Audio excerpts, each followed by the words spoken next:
অভ্যুত্থানে ১৪ জনের বেশি আমার ভাইয়েরা শহীদ হয়েছেন।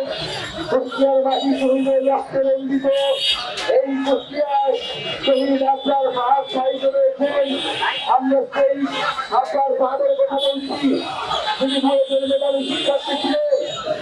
সত্যের পক্ষে কথা বলার জন্য, আগ্রাসন এবং আধিপত্যবাদের বিরুদ্ধে কথা বলার জন্য বুয়েটের ভাবে সারা রাত ধরে সন্ত্রাসী সংগঠন ছাত্রলীগটাকে নির্যাতন নিপীড়ন করে হত্যা করেছিল। আমরা সেই শহীদ আবরার ফাহাদের উত্তরসূরি প্রিয় কুষ্টিয়াবাসী, সেই শহীদ আবরার ফাহাদের মাটিতে আমরা দাঁড়িয়ে রয়েছি, শহীদ ইয়ামিনের মাটিতে আমরা দাঁড়িয়ে রয়েছি। আমরা স্পষ্টভাবে জেনেছি শহীদ আবরার থেকে শহীদ আবু সাঈদ, শহীদ ইয়ামিন পর্যন্ত বাংলাদেশের মানুষের যে আশা আকাঙ্ক্ষা, বাংলাদেশ রাজনীতির যে আকাঙ্ক্ষা, আধিপত্যবাদ এবং আগ্রাসন বিরোধী রাজনীতির আশা আকাঙ্ক্ষা, সেই আশা আকাঙ্ক্ষাকে ধারণ করে আমরা এগিয়ে যাব। আমরা ভারতীয় আধিপত্যবাদের বিরুদ্ধে আবরার ফাহাদের পথ ধরে লড়াই করেছি।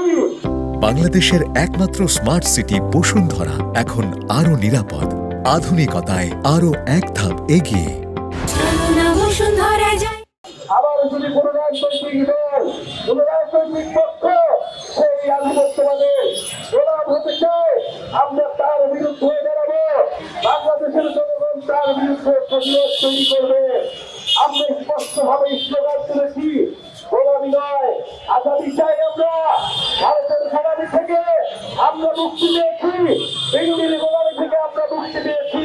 আমাদের আগামী দিনে বাংলাদেশ স্বাধীনভাবে সার্বভৌমভাবে মর্যাদার সহিত আমরা দাঁড়াবো। আমরা আমাদের রাজনীতি, আমাদের রাষ্ট্রটি নির্মাণ করবো। কুষ্টিয়ার আবরার ফাহাদ, কুষ্টিয়ার শহীদ ইয়ামিন আমাদেরকে সেই শিক্ষা দিয়েছে। আমরা সেই আশা আকাঙ্ক্ষাকে ধারণ করি, সেই চেতনাকে ধারণ করি। আপনারা কি শহীদ আবরার ফাহাদকে ধারণ করে, শহীদ ইয়ামিনকে ধারণ করে?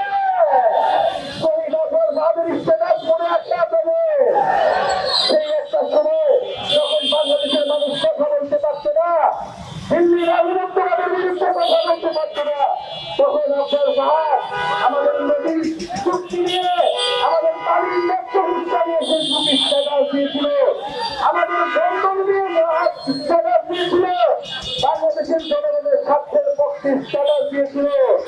সেই আবরার ফাহাদ সেই সময় যখন ভারতের আধিপত্যবাদের বিরুদ্ধে, ফ্যাসিবাদের বিরুদ্ধে, শেখ হাসিনার বিরুদ্ধে কথা বলতে পারছে না, তখন ইসলাম ধর্ম এবং বাংলাদেশের পক্ষে কথা বলা মাত্রই তাকে হত্যাযজ্ঞ করা হতো, তাকে নির্যাতন করা হতো। শহীদ আবরার ফাহাদ সেই সময় মুখ্য ছিলেন। আমরা সেই শহীদ আবরারের পথ ধরে শহীদ ইয়ামিন পর্যন্ত জুলাই করা করছেন, যে বিবাদ আধিপত্যবাদ বিরোধী যে লড়াই সংগ্রাম, সেই লড়াই সংগ্রাম চালিয়ে যাব। নতুন সংবিধান বিচার এবং সংস্কার না হওয়া পর্যন্ত কুষ্টিয়াবাসীকে সেই সংগ্রামে আহ্বান জানাচ্ছি। এবং শহীদ আবরার ফাহাদ, শহীদ ইয়ামিন তাদের আশা আকাঙ্ক্ষাকে ধারণ করে কুষ্টিয়ার মানুষকে সাথে নিয়ে আমরা কুষ্টিয়াবাসীর জন্য, সারা দেশের মানুষের জন্য একটি ঐক্যবদ্ধ গণতান্ত্রিক বাংলাদেশ উপহার দিব।